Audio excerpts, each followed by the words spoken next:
Very good morning, students. Okay, I'm very hopeful that you have already seen my previous videos. Okay, and you have understand the concept of nationalism and how nation states emerge. Okay, so uh, today's topic is what did liberal nationalism stand for. Okay, actually this is a subtopic. We are still continuing the main topic, which was the making of nationalism in the Europe. Okay, so to make it easier, I will also speak in Hindi. Okay, so that you can understand it in much better way. Okay, now today's topic is what did liberal nationalism stand for. Okay, see, in early 19th century Europe, uh, the national unity यानी national जो unity थी वो liberalism के साथ जुड़ी हुई थी. The idea of liberalism and national unity was allied. Okay, now यहाँ पे ज़रूरी है कि हम ये समझें कि लिबरलिज्म का मतलब क्या हुआ. ठीक है, तो अगर हम इसकी बहुत बेसिक मीनिंग समझें तो liberalism means free. Okay, means freedom. But the meaning of liberalism was different in different sphere. Okay, for example, politically it emphasized the concept of government by consent, यानी ऐसी गवर्नमेंट जो लोगों की मर्जी से बनी हुई है, उनके ऊपर थोपी नहीं गई है. ठीक है, so since French revolution liberalism का मतलब, जब हम फ्रेंच रेवोल्यूशन हुआ तो उस समय लिबरलिज्म का जो मतलब था कि there is end of monarchy, there is end of privileges. Okay, it also mean a constitution and a representative government through the parliament. ऐसी गवर्नमेंट जो लोगों ने चुनी है और जो पार्लियामेंट के थ्रू रन करती है. ओके, इट लिबरलिज्म अगर हम सोशली बात करें, it means freedom of individual. Okay, and the equality before law, यानी हर इंडिविजुअल को फ्रीडम है, वो अपने हिसाब से काम कर सके और कानून के सामने हर कोई बराबर हो. ठीक है, but you should understand that when these liberals and when these revolutionaries when they are talking about equality before laws, इसका मतलब ये नहीं था कि वो बिलीव करते थे हर किसी को वोटिंग का अधिकार मिले. ठीक है, एक्चुअली तुम्हें याद होगा इन 9th में तुमने पढ़ा है कि जब पहली बार लोगों को वोट देने का अधिकार मिला, so it was restricted to only to the property owing man. Okay, and only few people were allowed to contest the election as well. ठीक है, now at that time the men without property and women, they were excluded from political rights. They were not allowed to vote.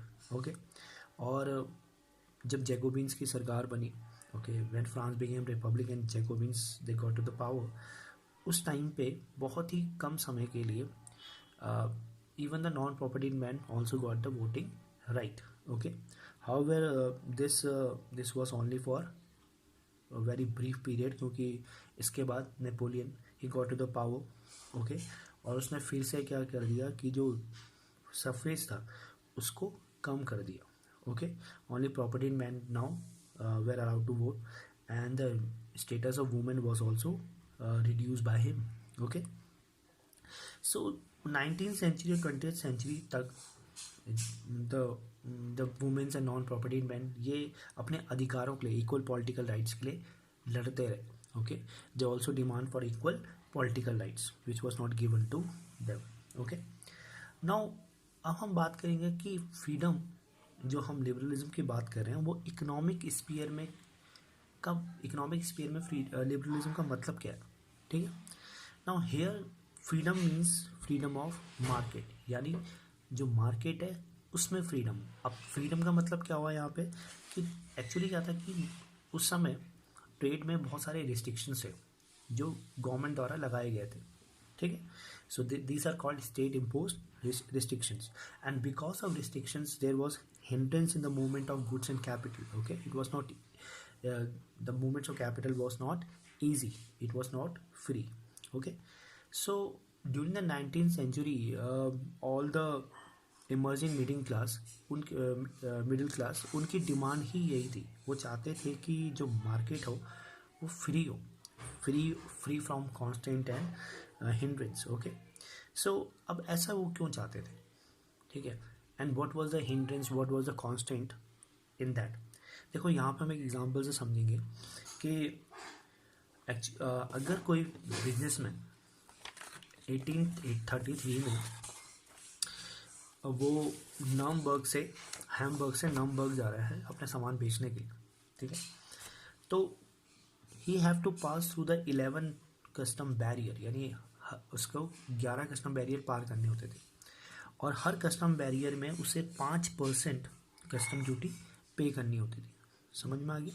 So they have to पे 5% custom duty when they pass through these 11 custom barrier. Okay, और जो duty वो या tax जो पे करता था वो डिपेंड करता था weight of his good.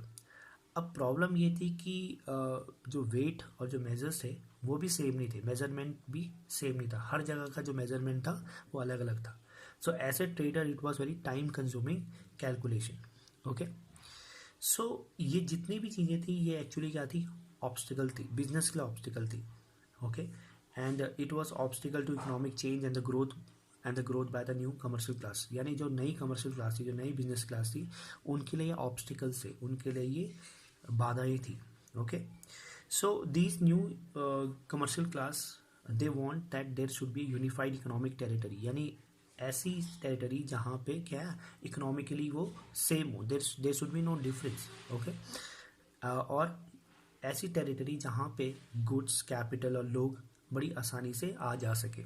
Okay, so in 1834 a custom union और जोरावरिन ये फॉर्म हुई under the leadership of Prussia, और later on it was also joined by the German state. तो after the formation of this custom union all the tariff barriers were reduce, और tariff barrier जितने भी जो custom barriers थे सारे हटा दिए गए। ओके, या कम कर दिए गए, and even the currency was also reduce. देखो एक्चुअली उस समय हर रीजन्स की अपनी अपनी करेंसीज थी, ठीक है, जो एक हिंड्रेंस थी इन टर्म्स ऑफ ट्रेड, तो it was also reduce from 30 to 2। और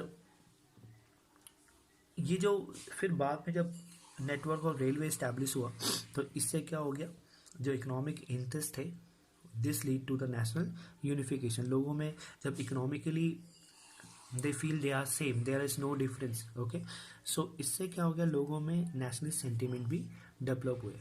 ओके, तो same economic interest lead to the national sentiment which was growing at that time. Okay, so we have covered this heading. Now we'll move to our next heading, that is new conservatism after 1815. So we will do this heading in our next video.